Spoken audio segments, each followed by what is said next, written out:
Hello, welcome to Washington Talk.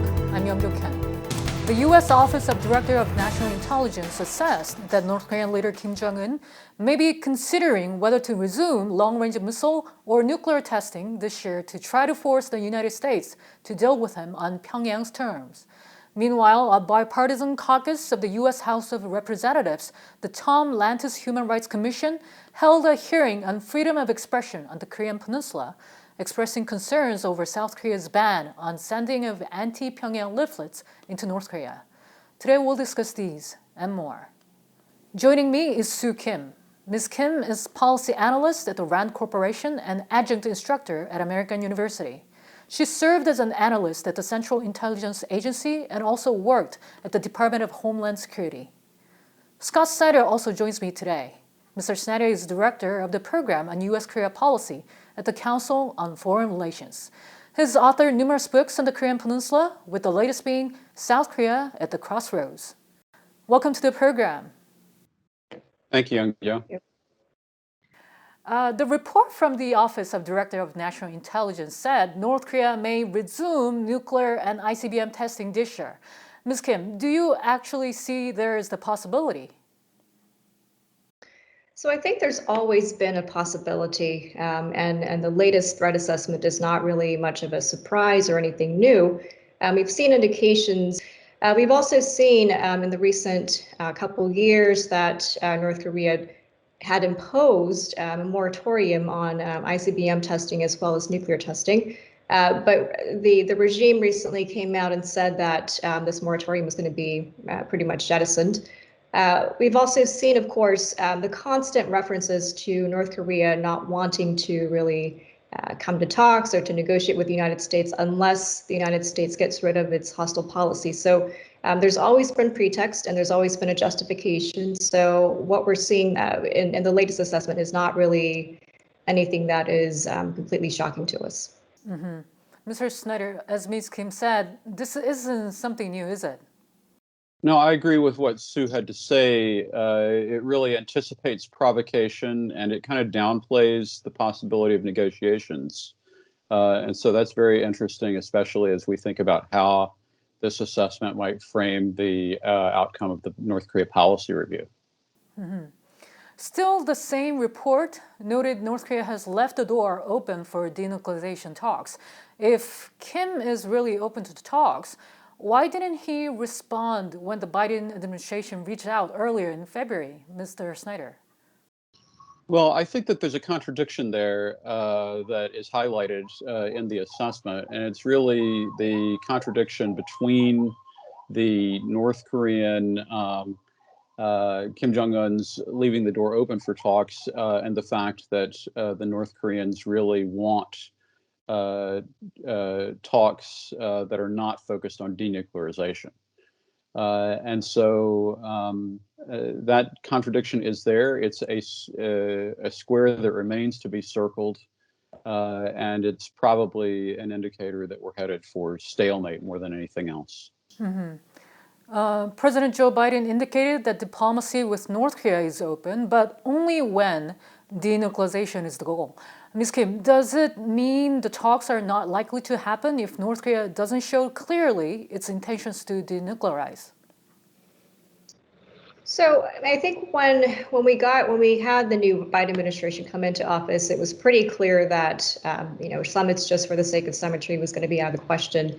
I also think that for looking at it from Kim Jong-un's perspective or his perch, he doesn't quite exactly have the United States where he wants it.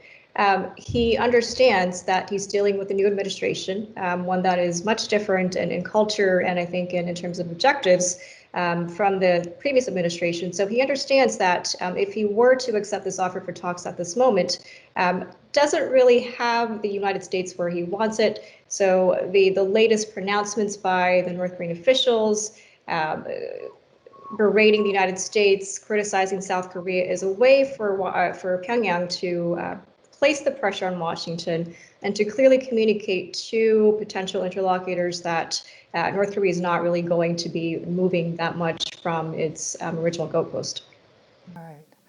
According to the report, Kim Jong-un probably does not view the current level of pressure on his regime as enough to require a fundamental change in its approach. Does this suggest that the U.S. can put more pressure, Ms. Kim? When we're talking about pressure, we have to, I think, be mindful of just how much pressure, of course, we're putting on the North Korean regime, but also in what ways. So it's not just pressure for the sake of applying pressure blindly, but it has to be in conjunction with some of the other policy measures that we're considering, not just concentrated on the nuclear and the missile matter, but of course, as you've seen just this week, the North Korean human rights issue is also going to be something very important to not just the United States, but in terms of sending a clear message to North Korea as well as to the rest of the world that engagement with the United States on sensitive matters like the nuclear issue is going to be pursued from a holistic perspective. Mr. Snyder, is there any way the U.S. can put more pressure on North Korea? For example, more sanctions? Well, more than more sanctions, perhaps a more precise application of some of the available measures, for instance, that are already authorized in the context of past congressional efforts. But I think the real dilemma that we face is that we can apply more pressure, but the North Korean regime has indicated that pressure is exactly what it's going to resist most.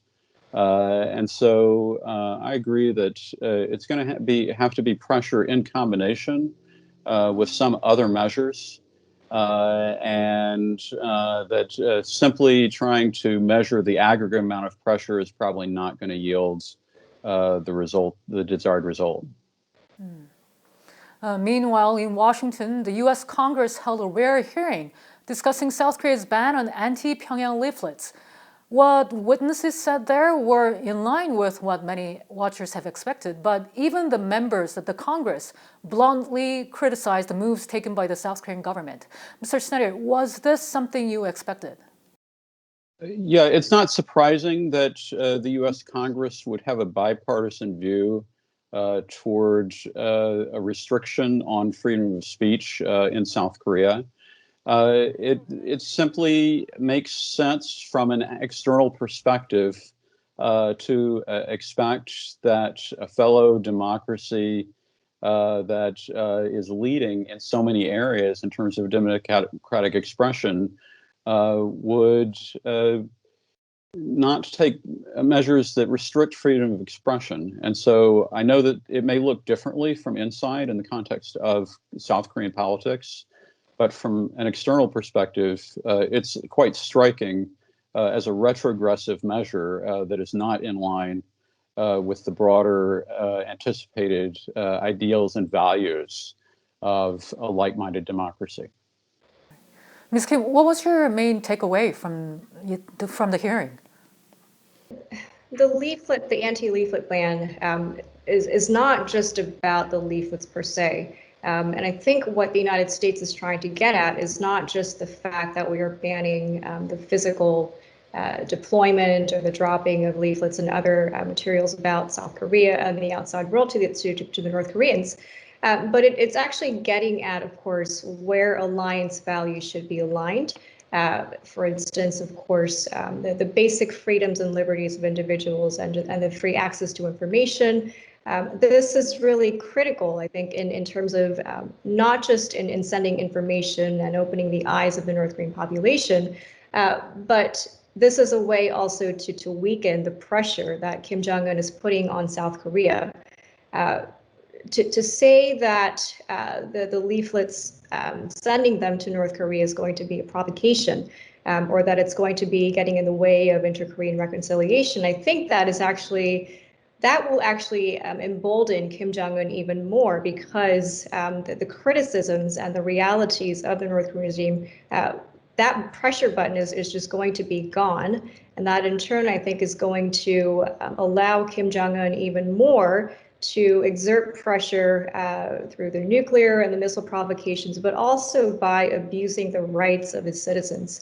So that was, I think, that the biggest takeaway for me. And I think that for the United States to come out and say this at this point in the earlier stages of the Biden administration. It's also trying to set the tone, not just with respect to the North Korea matter, but in terms of where the United States is going to be aligned and the messaging to the region, and also in terms of its broader strategic objectives vis-a-vis China and other security and human rights issues that we're dealing with right now.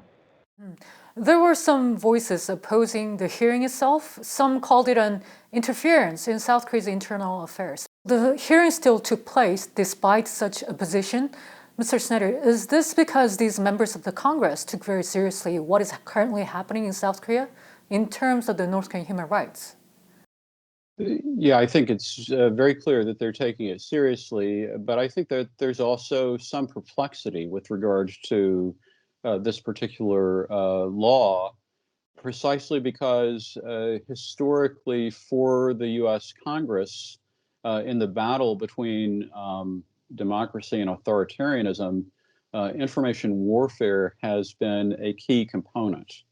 And that means being able to actively try to provide information to individuals in regimes that exercise a monopoly of information. And so I think that what was really perplexing for congressmen is the idea that in democratic South Korea, there would be a desire to possibly protect the North Korean regime from that information, and even a sense of obeisance to North Korean desires, because information warfare has been going on. It's going to continue, but the idea that an outside group would accept the diktat of the authoritarian that is trying to control information flow internally, I think it was just baffling for the congressman. During the hearings, some congressmen urged that South Korea's National Assembly fix a law banning anti-North Korean leaflets, and the U.S. State Department told VOA that South Korea is a democracy with an independent and strong judiciary and has tools in place to allow for review of the law. Mr. Snyder, what do you make of this? I think the congressman and maybe even some people in the State Department believe that the law is a misstep, and they're essentially suggesting a face-saving way out for the South Korean government, either through a direct legal redress or through a judicial review. Ms. Kim, how do you see this? Are both the U.S. legislative and executive branches expecting the South Korean government to act on this?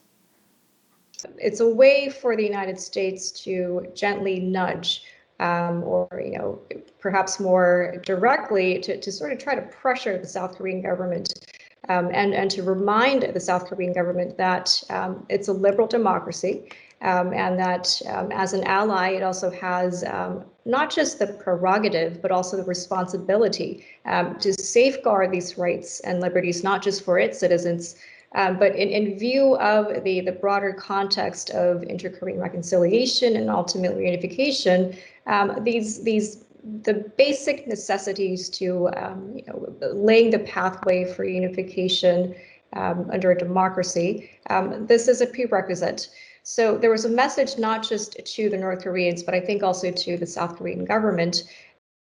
Going forward, do you think this issue might affect the U.S.-South Korea alliance, Ms. Kim?